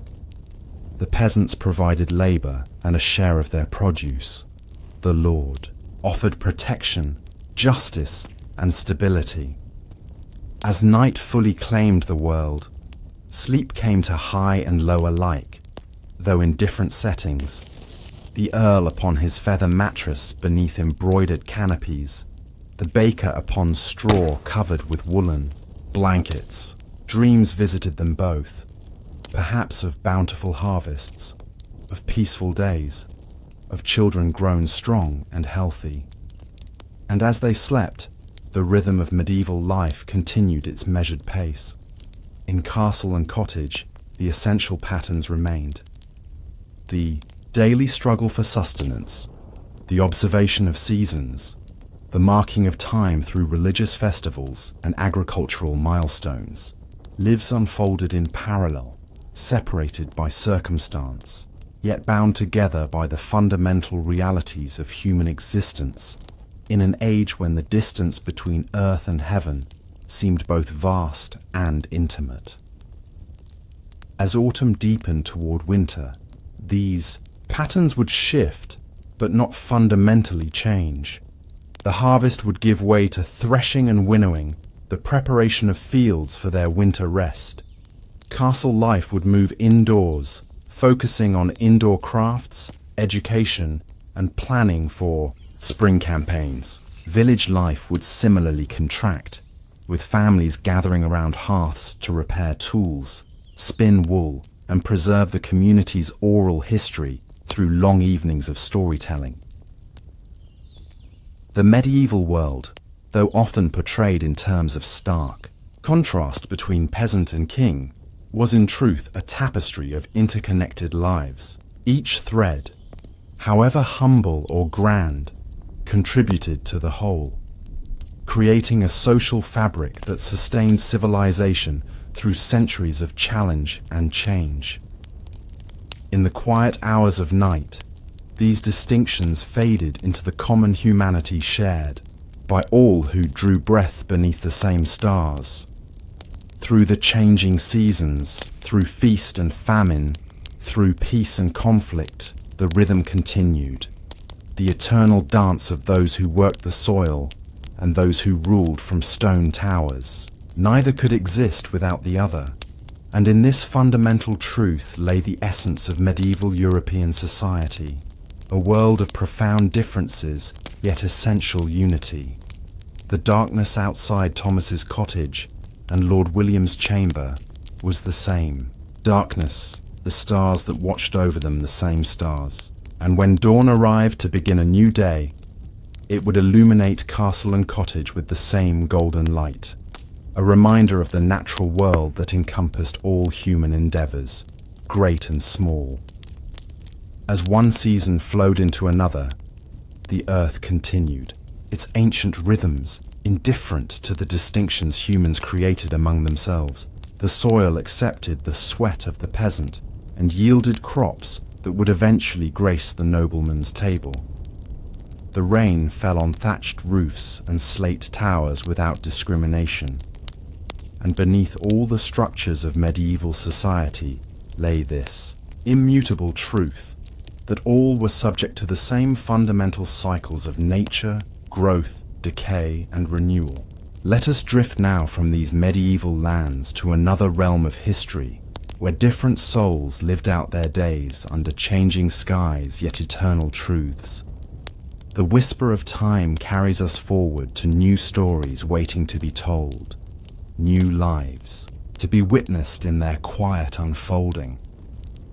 Echoes across time, the shared heartbeat of crown and plough, through mist-laden centuries, the whispers of forgotten souls travel, king and serf alike, bound by the same earth. Their stories weave together like ancient tapestries, threads of gold and homespun wool creating patterns that echo still, carried on time's gentle breath to our waiting ears.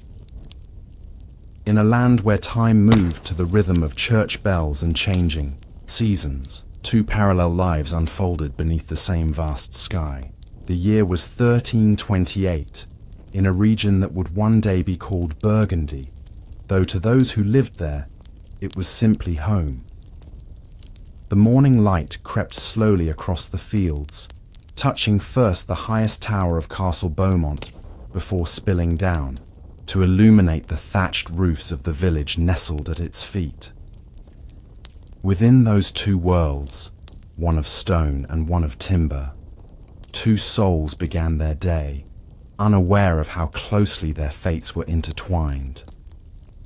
Henri, a man of 35 winters, rose from his straw-filled mattress in the one-room cottage he shared with his wife Marie and their 3 children.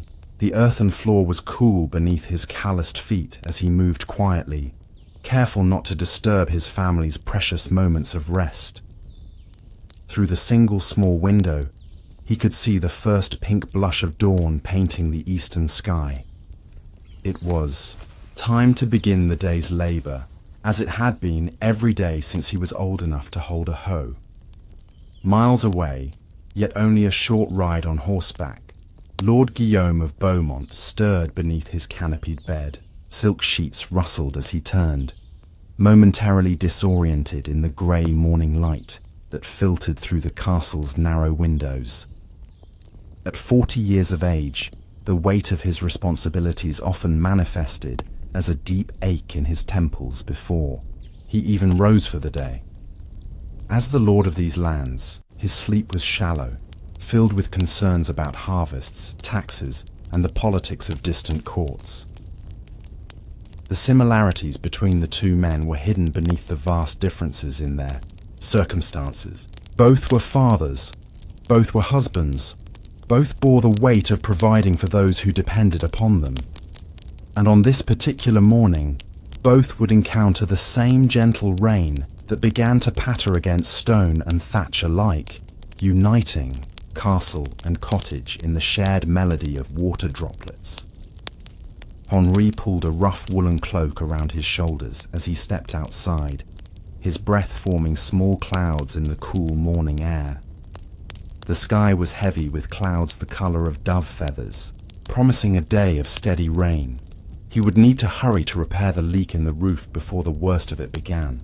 His oldest son, Thomas, a boy of 12, joined him outside, rubbing sleep from his eyes, but ready to help with the day's tasks. "We'll need to gather more straw," Henry said softly, resting a hand on the boy's shoulder. "And check the vegetable patch to make sure the drainage channel is clear." The boy nodded, his movements already reflecting the efficient motions of his father. They worked together in comfortable silence, their bodies knowing the rhythm of labor as intimately as they knew the changing of seasons. Within the castle walls, Lord Guillaume stood at the window of his private chamber, watching the same rain, clouds gathering over his domain. A servant had already lit a small fire in the hearth, taking the morning chill from the room. Another brought warm water in a silver basin for the lord to wash his face and hands. The rituals of morning proceeded with practiced precision, each servant knowing their role in the carefully orchestrated routine. "The rain may delay the hunting party, my lord," said his steward, a thin man named Bertrand who had served the family for 3 decades. "Indeed," Guillaume replied, his voice still rough from sleep. "Perhaps it is for the best. There are accounts to review, and the matter of the eastern fields to consider." The eastern fields. Guillaume's mind turned to the acres of land where peasants like Henry toiled. Last season's yield had been disappointing, and decisions needed to be made about rotating crops. The welfare of his people depended on such choices, though few of them would ever know the hours he spent pondering agricultural matters. As the rain began to fall more steadily, Henri and Thomas worked quickly to secure fresh thatch on the most vulnerable portion of their roof. Marie had awakened and was now tending to a small fire, preparing a simple porridge of oats and herbs for the family's breakfast. Their 2 younger children, Isabelle, age 8, and little Pierre, just 4, helped their mother by fetching water and arranging wooden bowls on the table. The interior of the cottage was dim, but not without its own humble beauty. Bundles of dried herbs hung from the rafters, filling the air with subtle fragrances of rosemary and thyme. A small shelf held Marie's treasured possessions, a wooden comb passed down from her mother, a tiny figurine of the Virgin Mary carved from pale wood, and a cup with a delicate blue pattern that had been a gift from her husband on their wedding day. The rain created a soothing rhythm on the newly repaired roof as the family gathered around the hearth. Henri and Thomas had returned inside, their hair and shoulders damp despite their efforts to stay dry. Marie handed each a bowl of steaming porridge, the family's daily sustenance made special by a drizzle of precious honey saved for such grey mornings. "The rain is a blessing," Marie said, her voice soft as she settled beside her husband. "The wheat needs it." Henri nodded, watching the steam rise from his bowl. "If it continues gently like this for a day or two, the fields will drink deeply. Lord Guillaume will be pleased with the harvest." At the mention of their lord, little Isabel looked up with curious eyes. "Is he a good man, Papa, Lord Guillaume?" Henri considered the question with the thoughtfulness it deserved. "He is fair," he said finally. "The taxes he collects are no more than what is needed to protect and govern the land. When the fever swept through the village 3 winters ago, he sent his own physician to tend to the sick. Yes, I believe he is a good man, though his world is very different from ours." In the castle's great hall, Lord Guillaume broke his fast with considerably more variety than Henri's family. Freshly baked bread, cheese from the castle's own dairy, preserved fruits, and even some cold meats from yesterday's roast were laid before him. Yet he ate sparingly, his mind occupied with the responsibilities of the day ahead. His wife, Lady Eleanor, joined him at the table, her presence bringing a subtle fragrance of lavender to the air around them. Their 2 sons were away, the eldest training at court in Paris, the younger studying with the monks at a nearby abbey. Their daughter, Marguerite, a girl of 14, sat quietly beside her mother, her fingers busy with delicate embroidery. "Even at this early hour, the rain will keep us indoors today," Eleanor observed, her voice carrying the refined accent of her noble upbringing. Guillaume nodded. "I had planned to ride out to inspect the eastern fields, but it will have to wait." "Ah, you still concerned about the wheat?" she asked, showing an interest in estate matters that some noble women might consider beneath them. But Eleanor had always been a true partner to her husband, offering counsel when needed. "The steward believes we should introduce a new rotation. Next season, the soil grows tired." Guillaume broke off a piece of bread, considering, "The welfare of every family in the village depends on these decisions." Marguerite looked up from her embroidery. "Father, could we perhaps invite the village children to the castle for a feast at harvest time? I've heard that in some domains, it is a tradition." Guillaume regarded his daughter with a mixture of surprise and pride. At 14, she was already showing the compassionate leadership that would serve her well in her future role as a noblewoman.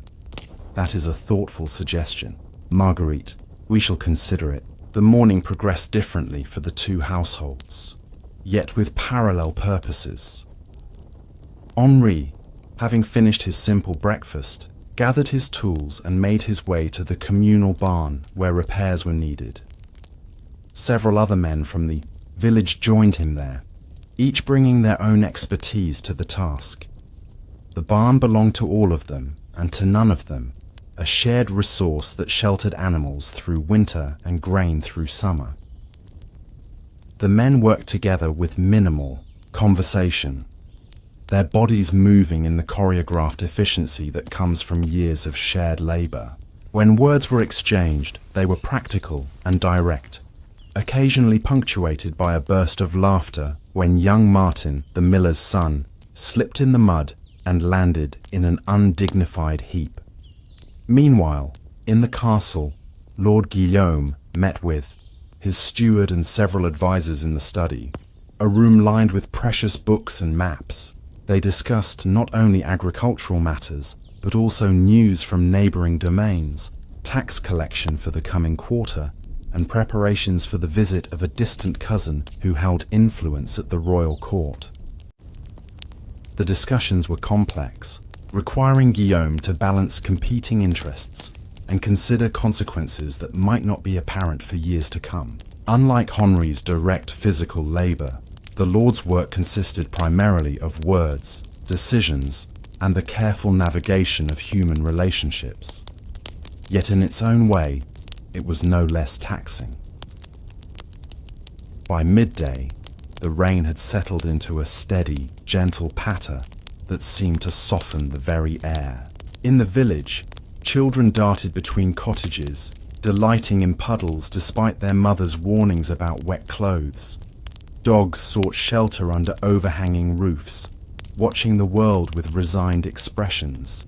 Chickens huddled in coops, their usual scratching and pecking temporarily suspended. Henri and his fellow villagers paused in their work, gathering under the newly repaired section of the barn's roof to share a midday meal. Each had brought what they could: a piece of bread, some cheese, a few early apples. Pooled together, it made a feast of sorts, especially when old Gerard produced a small skin of cider that was passed around the circle with appreciative murmurs. "The Lord Steward came by yesterday," said Robert, a stocky man with a perpetually furrowed brow, "asking about the condition of the eastern fields." Henri nodded. "They're worried about the yield. Last harvest was poor." "It's the soil," added Gerard, wiping cider from his beard. "Needs to lie fallow for a season, but they won't want to hear that. Less grain means less taxes." The men fell silent, contemplating this shared concern. Their lives were intimately connected to the land, their well-being dependent on its generosity. If the eastern fields failed to produce adequately, everyone would feel the consequences, from the humblest cottager to Lord Guillaume himself. In the castle's great hall, the midday meal was a more formal affair. Guillaume and Eleanor dined with the castle's permanent residents, the chaplain, the master-at-arms, the lady's companion, and several others whose positions granted them a place at the Lord's table. The conversation flowed from topic to topic: the latest letter from their eldest son at court, the progress of the new tapestry being woven for the chapel, a gentle debate about the merits of different translations of ancient texts. Yet even here, in this refined setting, the concerns of the land were never far from mind. When a serving man entered with a message from the head gardener about damage to the herb garden from the rain, Guillaume listened attentively and provided instructions. When the steward mentioned that several village children had developed a cough, the Lord immediately instructed that the court physician should visit the village the following day. As the afternoon light began to soften, filtered through rain clouds that showed no sign of dispersing, Henri and his companions finished their work on the barn. The repairs would hold through many more such rainy days, protecting the community's resources. With a sense of shared accomplishment, the men departed for their respective homes, each carrying the pleasant weariness that comes from meaningful labor. Henri took a different path home, one that led him past the eastern fields that had been the subject of so much concern. He paused at the edge of the vast expanse, studying the tender green shoots pushing up through the dark soil. The rain had matted them down somewhat, but Henri could see that they were growing well enough. Yet he also noted the paler color of the plants compared to previous years and the thinner distribution of growth in certain areas. With the careful attention of a man whose life depended on understanding such subtle signs, Henri knelt and dug, his fingers into the wet earth, bringing a handful to his nose. He inhaled deeply, detecting the complex aromas of minerals, organic matter, and the myriad microscopic lives that transformed dead things into nourishment for the living. Something was indeed different this season. The soil seemed tired, less vibrant. As he rose to continue his journey home, Henri noticed a solitary rider approaching along the muddy road that separated the fields. The fine cloak and the quality of the horse immediately identified the traveller as someone from the castle. As the rider drew nearer, Henri was surprised to recognize Lord Guillaume himself, riding alone despite the inclement weather. Henri removed his cap and bowed his head respectfully as the lord approached. He expected Guillaume to pass with perhaps a brief acknowledgement, as was usually the case when their paths crossed. Instead, the nobleman reined his horse to a stop. "Good day to you, Henri," said Guillaume, demonstrating his practice of knowing the names of those who worked his lands. "My lord," Henri replied, keeping his eyes appropriately lowered. "You ride alone in the rain?" A small smile crossed Guillaume's face. "Sometimes solitude brings clarity. I wanted to see the eastern fields for myself." He gestured to the expanse of land beyond them. "You were examining the soil just now.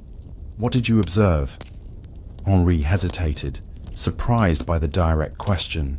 It was unusual for a lord to seek the opinion of a peasant in such matters. Yet Guillaume waited patiently, genuinely interested in Henri's assessment. "The soil is tired, my lord," Henri finally said, choosing his words carefully. "It has given generously for many seasons, but now it asks for rest. My grandfather taught that land is like a person. It cannot give endlessly without replenishment." Guillaume nodded, considering Henri's words with evident respect. "Your grandfather was wise. My steward has suggested similar.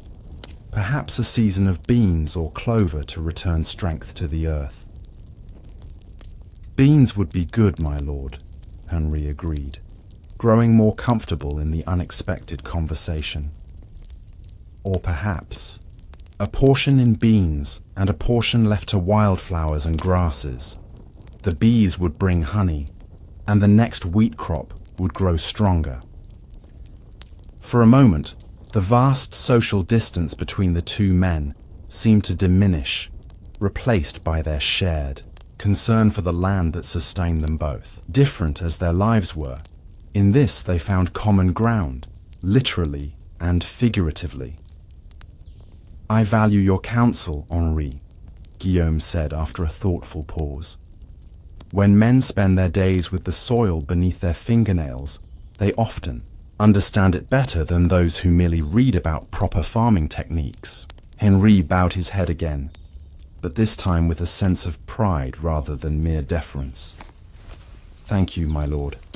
We all wish for the same thing, for the land to provide abundantly for many generations to come." With a final nod of acknowledgement, Guillaume continued on his solitary ride, leaving Henri to make his way home through the gentle rain.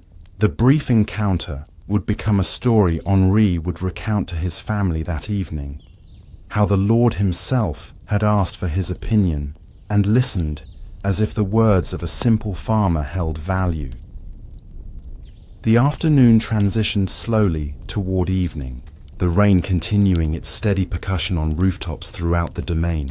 In Henri's cottage, Marie had been busy with her own forms of labor, mending clothes, preserving early summer berries with precious honey, teaching Isabel the proper way to knead dough for tomorrow's bread.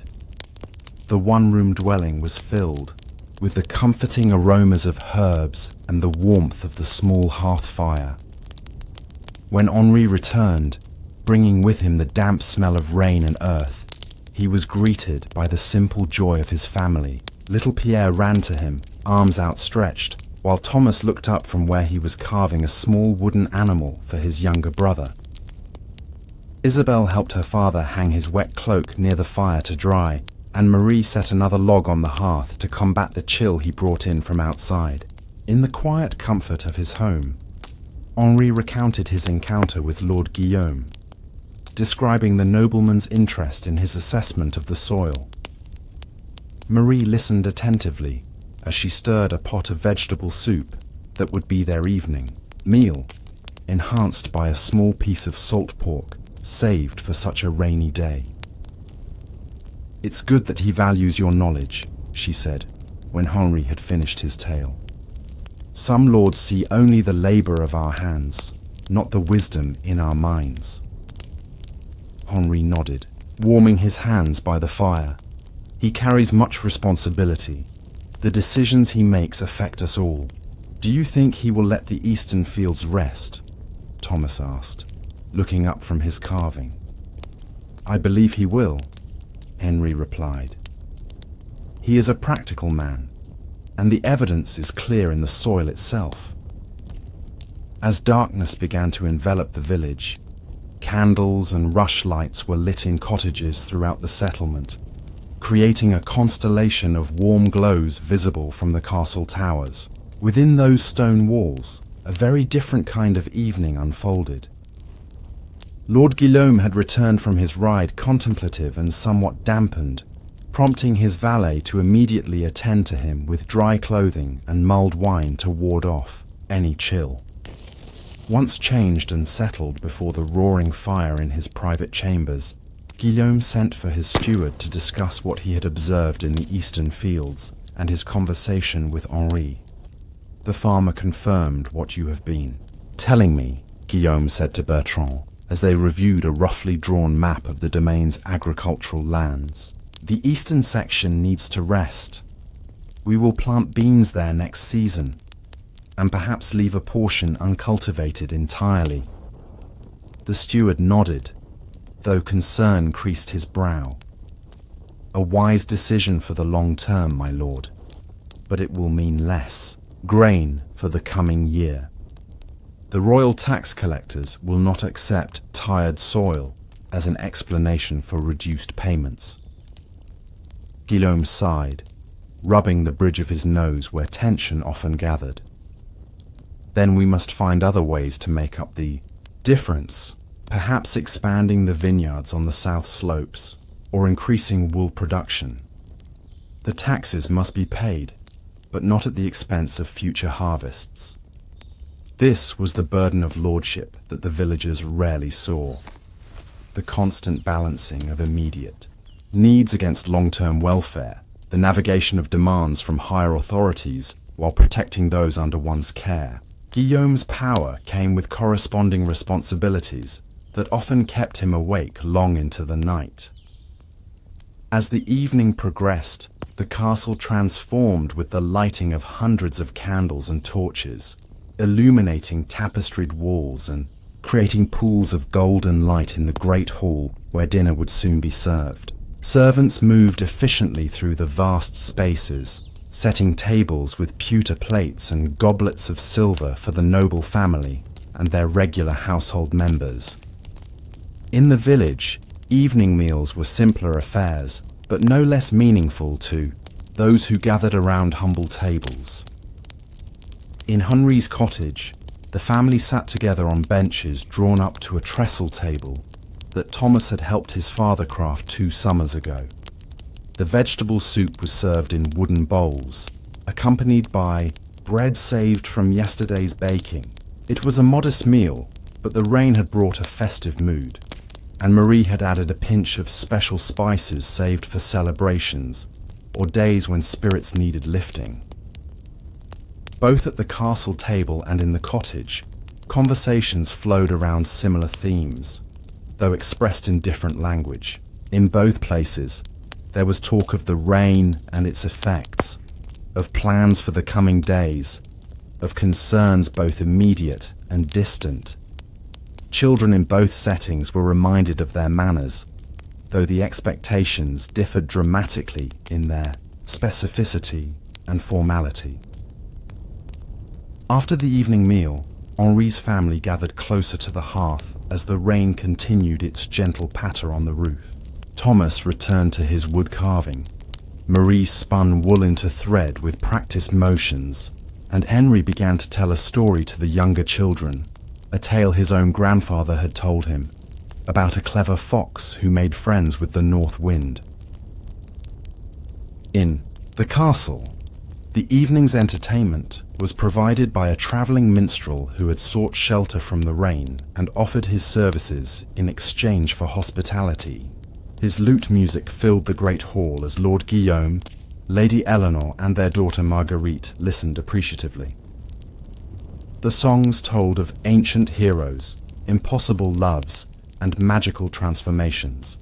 The same types of stories that Henri shared with his children, though adorned with more elaborate language and accompanied by delicate music. As night deepened, both the castle and village gradually quieted. In the cottage, Henry's children were settled onto their shared sleeping pallet, with additional blankets added for the coolness of the rainy night. Thomas, as the oldest, read aloud from a precious book of saints' lives, one of the few books, in the village, owned collectively and passed from household to household on a monthly rotation. In the castle, Lady Eleanor sat at her writing desk, recording the day's events in a journal she had kept faithfully since her marriage.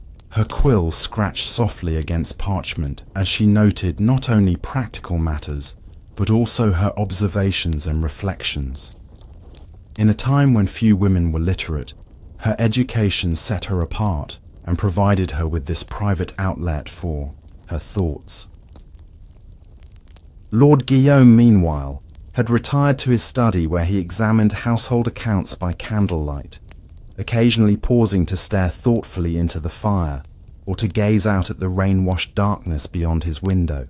The weight of the domain rested on his shoulders, the welfare of every soul from the highest-born household knight to the humblest cottager, ultimately his responsibility before both crown and God.